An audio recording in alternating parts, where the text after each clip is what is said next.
You're listening to the Dibbly-Dobbly podcast. Remember to like, share, comment, subscribe, and click the bell to make sure you get the latest episodes of the podcast. Be sure to like and share our Facebook page and follow us on Twitter and on Instagram. Move on, Jehan, and we're going to talk about Australia in terms of their chances in this World Test Championship final against South Africa. Talk about their squad, and first of all, the squad that they've selected is as follows: Cummins, Boland, Carey, Green, Hazelwood, Head, Inglis, Kawaja, Constas, Kuhneman, Labuschagne, Lyons, Smith, Stark, and Bo Webster. And when you look at the squad, Jehan, initially, not a lot of surprises, really. Maybe Brendan Doggett as the travelling reserve, but he's been rewarded for a very good Sheffield Shield final performance for South Australia. And obviously I'm from South Australia, and, you know, it's always great to see South Australia do well, finally in the Sheffield Shield after 30 years. And Brendan Doggett certainly had his role to play in that final. So he deserves his spot in the squad. And also, it's an experienced squad. These group of players have played against each other. Played with each other, I should say, not against each other. Or they have domestically. But have played against each other for the last 2 years and also for a very long time. So it's a very well-balanced squad. New faces, of course, with Constas and Webster in particular. And obviously Josh Inglis as well. Recently burst onto the scene in Sri Lanka. So it's a pretty good squad. It's also the squad for the tour of the West Indies for 3 test matches there in June and July. So it will be the same squad for that tour, but we won't be talking about the West Indies tour. We'll be talking about that at a later date. But that's the squad that will go to the Caribbean for that tour as well. The squad is to be expected. Not a lot of surprises. Obviously, injury concerns for Pat Cummins. He had that ankle injury during the Border Gavaskar Trophy, which ruled him out of the Sri Lanka series, along with parental leave as well, because he welcomed his second child into the world during that series. Josh Hazelwood obviously had the hip and the calf injury. And then also Mitchell Stark had a bit of problems with his back during the India series and Sri Lanka. But he seems to be all right and ready to go. And also Cameron Green returning as well from that back surgery, and he makes his way back into the squad as well. And obviously Australia aiming to be the first country to win back-to-back World Test Championship titles. And as we know, 2 years ago, Jehan, they dominated against India in that final at the Oval back in 2023. They won by 209 runs, which is a big margin.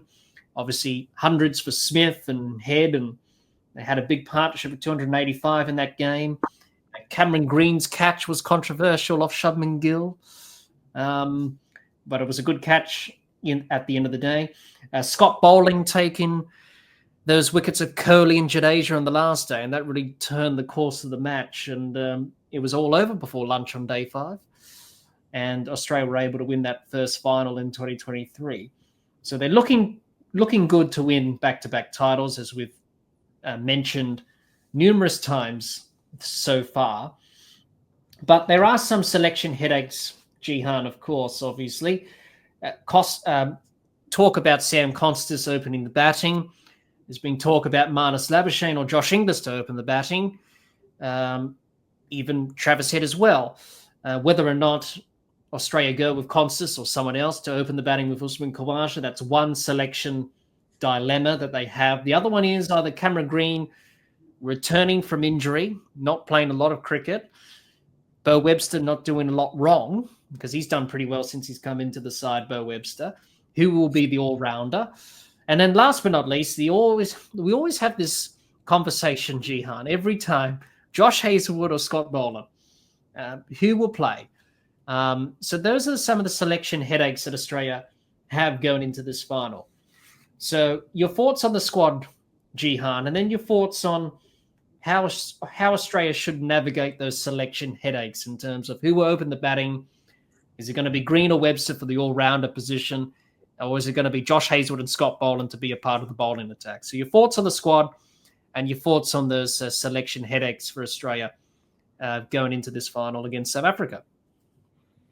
Yeah, I mean it's a pretty good squad, fairly standard. There's no real surprises. I wouldn't have thought. So you've got a backup keeper in Josh English, backup spinner in Matt Kuhneman, Bo Webster's the backup all-rounder, and then Brendan Dockett is the backup pass bowler, I suppose.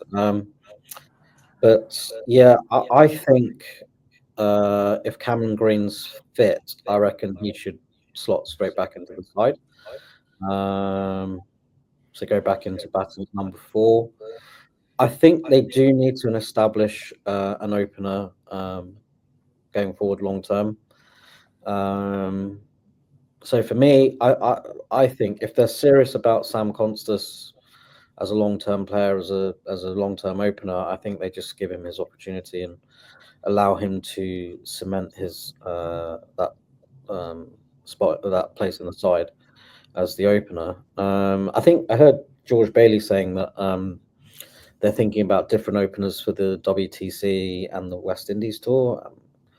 I don't really understand the reason for that. I just think, figure out who your opener is and give him, whoever it may be, give him an opportunity at cementing his place in the side, nailing down that spot. And I think that's an opportunity for Sam Constas. I would open with Sam Constas.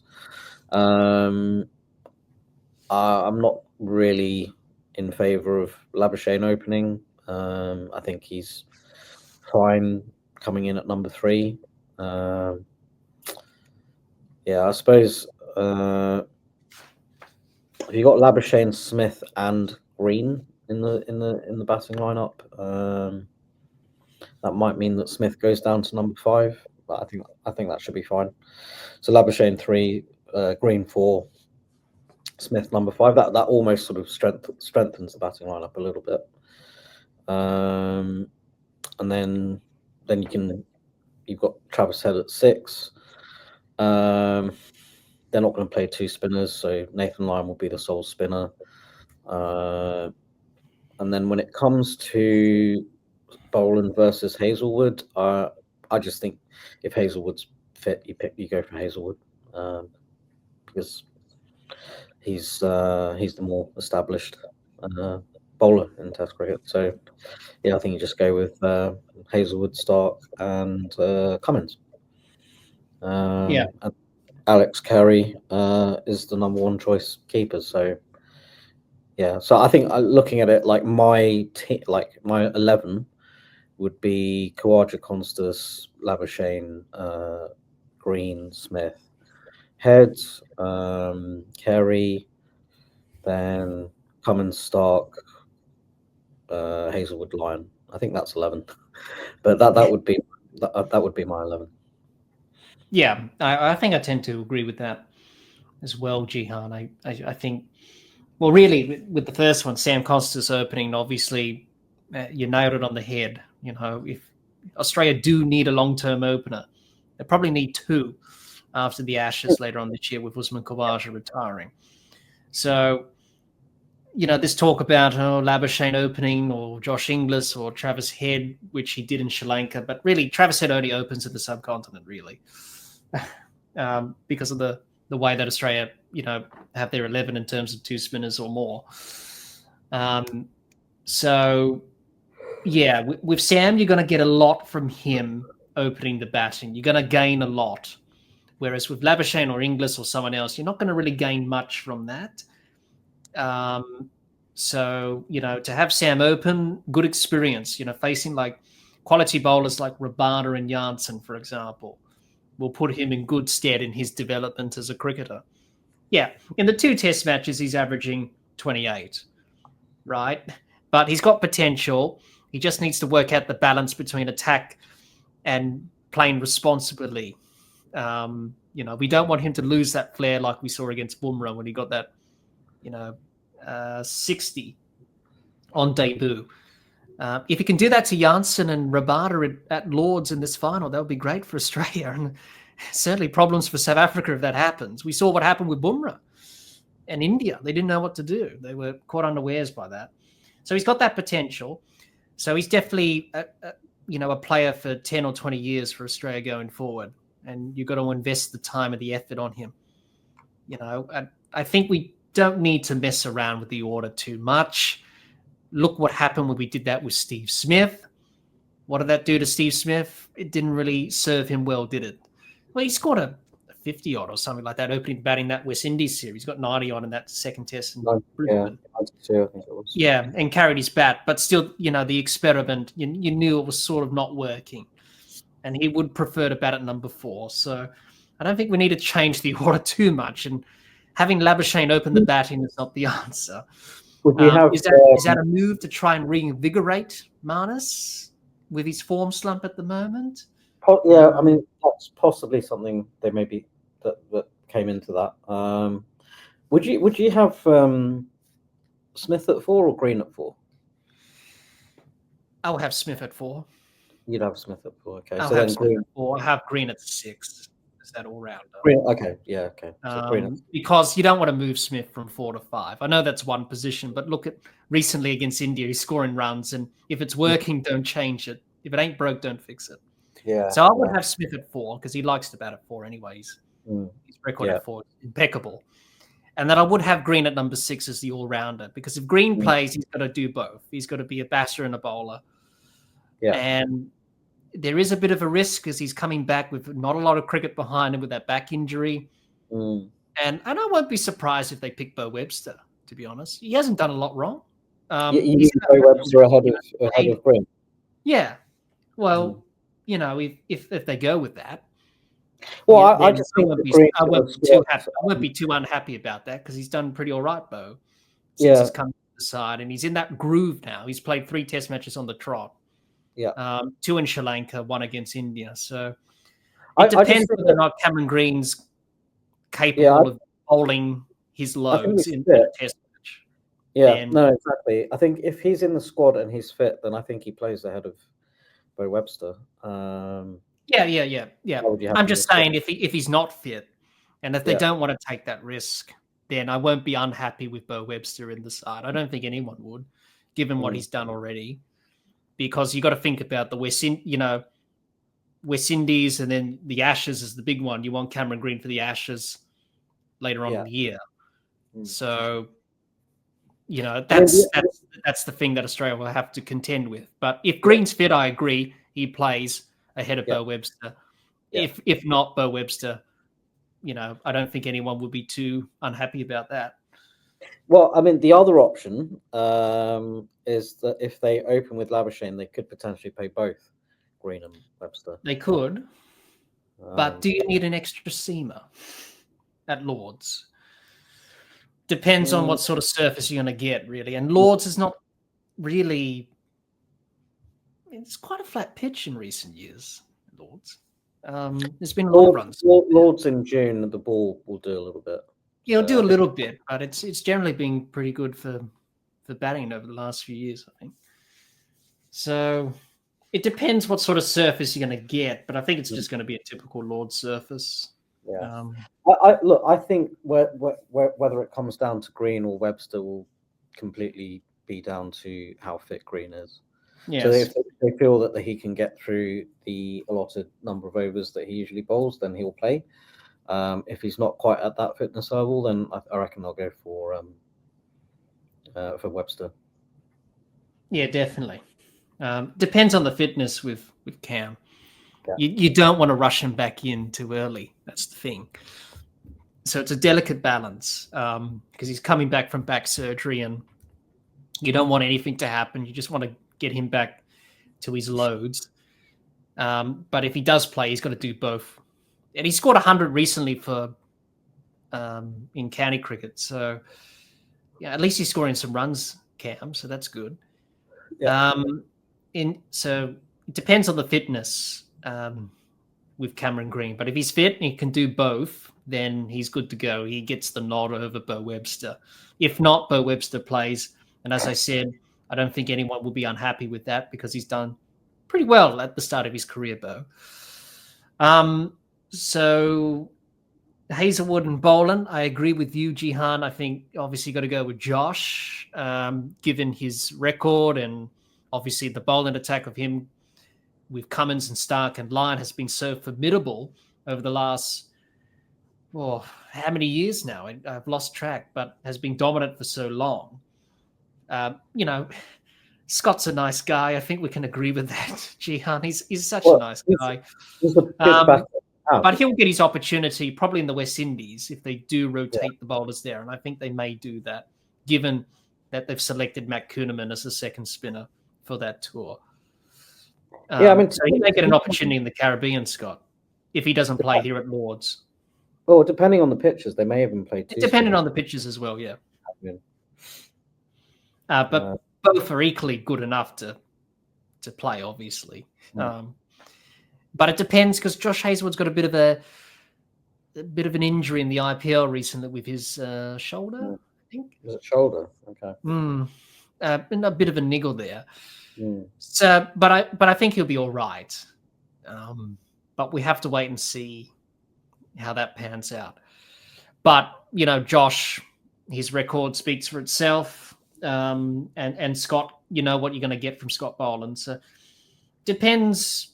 If Josh is fit enough and, he's ready to go, sort of like with Cameron Green and Bo Webster, really. It depends on the fitness side of things. If they're fit, they play. If they don't, then the incumbent or the replacement will come in and do a good job. And that's it's not really a bad problem to have, is it?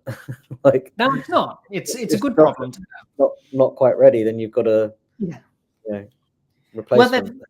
That's the thing. That's why you have so many options. And I think George Bailey said we've got so many options that we can choose from. So it's always a good problem to have options. So many selection options to have when you're selecting a team. And Australia do have this going into the final. But I think, if I had to choose the 11, obviously I would go with Khawaja and Constas openers. I have Marnus at 3. I know a lot of people said Marnus should be dropped, but okay. That's a decision for the selectors, but I would stick with Marnus. You never know. He may come good in a big moment like this. So him at 3, then you have Smith at 4, then you have Head at 5, Green at 6 if he's fit, which looks likely. Carey at 7, obviously superb. Last couple of years, really, Alex Carey continues to amaze us. A brilliant series in Sri Lanka, brilliant 100 in Sri Lanka recently. And then obviously you have Cummins at 8, Stark at 9, Hazelwood at 10, and then Nathan Lyon at 11, where he usually is. So, sorry. At number 10 for Nathan Lyon, and Josh Hazelwood at number 11, sorry. There you go. So that could be the 11 that they may go with. But it depends on conditions, depends on fitness, depends on, where the selectors are at, really. So if it ain't broke, don't fix it. And I think that's what the selectors should stick with going into this final. You don't want to change too many things. Have Constas open, even if he fails in two innings. The experience will serve him well. He would face quality bowlers like Janssen and Rabada, for example. And that's good in his development, just like when he faced Bumrah in the series in Australia. So you're going to gain something from that, and he's going to learn a lot. He's not the finished product. We know that. He's only 19, but he is something that the selectors want to invest in long term. And you've got to give him the opportunities, because he didn't play in Sri Lanka, because that was mainly down to team combination and obviously Travis Head opening and wanted to have 3 spinners or more. But going forward, you need to cement someone, as you mentioned before, Jehan, because then you have to try and select someone else for Usman Khawaja, who is eventually going to retire. That's probably a given after the Ashes. So then you have to find 2 openers. Now, if they were considering not playing Sam Constas, they would have picked someone like a Marcus Harris, who's been scoring runs in county cricket for Lancashire recently. But they didn't do that, did they? So that just shows where Marcus Harris is in the pecking order compared to Sam Constas. So if you've picked him in the squad, go with him. take the rough with the smooth, as they say, with Sam. You know what you're going to get, but he's going to learn a lot. So it's a good. I suppose, as we've said before, Jehan, it's always good to have these problems with selection, but I think Australia should just go with the tried and tested method of what's worked for them in the last 2 years, and that's continuity in the 11. And if it ain't broke, don't fix it. So keep the 11 similar to what you've had in the last 2 years. I don't know what your thoughts are on that. Yeah, look, I think I pretty much that would be the same team that I picked as well. And Sam Constas is a long-term prospect, so I think he needs to try and establish himself. They need to try and give him as many opportunities as possible to cement his place in the side. And then I agree with you. I reckon Kawaja will probably retire at the end of the Ashes. So then once he goes, you're going to have to look at another young opener coming in. Yeah, so no, I mean I would that's the side that I would play. And I'm not really in favor of experimenting with the opening position. I think you just need to find a specialist opener and try and let him cement his place in the side in the years to come. Yeah, that's right. Definitely. Because as I said before, you're not going to gain much from Marnus opening the batting if he does open, for example. You're going to gain a lot from Sam Constas opening. Yeah. So there's no point really. So you can look at it in many different ways. And I think the selectors just need to go back to what I said before, continuity, and just go with the system that has worked. Go with the 11 that has worked for the last 2 years. And those are the 11s that we just mentioned before. And I think they should go in with that. Even if they, even if it's a bit of a toss-up between Green or Webster or Boland or Hazelwood, they're still going to do a good job anyway. You know what you're going to expect from those players because they've done well so far in their test careers. So it's not like someone's coming in that's a weak link, if that makes sense. They're going to perform well. So that's a given, and that's what makes Australia so good in terms of the squad that they have and the 11 possibilities that they could have. The thing is, if you look at it, Australia's test squad and test team hasn't really changed much in the last 4 or 5 years. No, it hasn't. David Warner's retired, so that's the only change really. Yeah. And Mitchell Marsh has fallen out of favour. Yeah. But that's about it, really. I mean, everyone else has, they've been established players in the side for a long time. Yeah, no, that's true. It comes down to that word that I mentioned before, continuity and cohesiveness.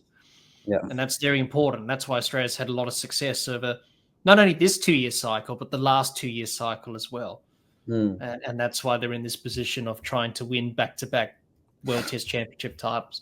And with the squad and the 11 that they would select, they are a good chance. Obviously, they're the favourites to win, let's be honest. South Africa come in with less experience and less sort of the underdog mentality, less experience against Australia, which we'll discuss about in a moment. So you would think Australia are front runners to perform well. And they should, because they've played some good cricket over the last few years. And it's sort of a legacy-defining thing as well, Jehan, for a lot of these players who are getting towards the end of their careers. To win at Lords is a great moment, really. They won at the Oval 2 years ago against India. That was great. But to win at Lords is just the cherry on the top of the cake, isn't it? And the legacy sort of factor as well. When they do eventually hang up the spikes or pull up stumps, that will be sort of the defining moment of this team's era, really. Yeah, I suppose it's a sign of a really good team as well, that there's been very minimal changes in that lineup over the last few years, and that it's quite an established side now. I suppose when was it? The last Ashes series at home when Travis Head came back and established his place in the side. Khawaja ended up doing the same thing in that series. For a while there was a revolving door of openers for David Warner, but then randomly Usman Khawaja managed to nail down that spot in the end. The bowling lineup has always been there for a long time. It took a while for Mitchell Starc to establish himself in the main as part of the lineup. But I think probably after the 2019 Ashes, he managed to establish himself in the side permanently. And then Marnus as well after the 2019 Ashes. And really, I mean, since then there really hasn't been that many changes. So, I mean, it kind of explains why Australia have done so well in Test cricket in the last few years. No, definitely. It's definitely a strong, cohesive squad and team that they've built. It just shows you that consistency is always important. Yeah. Whereas other teams don't quite have that, and that's why they don't tend to do as well in terms of success. Well, there was a time around 2016 when after they got bowled out for 80 odd in Hobart, and the reaction was that the Australian team was in crisis, and they made all these selection changes, and they brought Matthew Wade back because of his sledging ability, and dropped Neville. What was his name? Yes, I think they dropped Peter Neville. Yeah, Peter Neville. Yeah, they dropped him, and then they brought Matt Renshaw in as the opener. Matt Renshaw in, Peter Hanscom after that test. Yeah, Hanscom, and then after a while, Bancroft came in the side, and Bancroft and Marcus Harris just kept switching all the time. That opening position just kept going back and forth between the two of them. But yeah, eventually, probably from about 2021 onwards, they ended up settling on a established side and squad, and yeah, that's why they've done so well. Yeah, definitely. No, that's definitely true. And yeah, you have a look at their record. Also, their record at Lords as well. Looking back at the stats that I did, the last 3 test matches at Lords, they've done pretty well. They've won 2 and drawn 1. 2015, where Smith scored that double century, they won by a big margin. They won by 405 runs in that test match, which was an annihilation. And then 2019, they drew that test match where Smith got that 90 or got hit by Archer, got concussed, and then Marnus came in and did what he did. And then 2 years ago in the last Ashes series, obviously remembered for Johnny Bairstow and Alex Carey with the stumping, they won by 43 runs. So, and generally, historically, Australia have a good record at Lords anyway.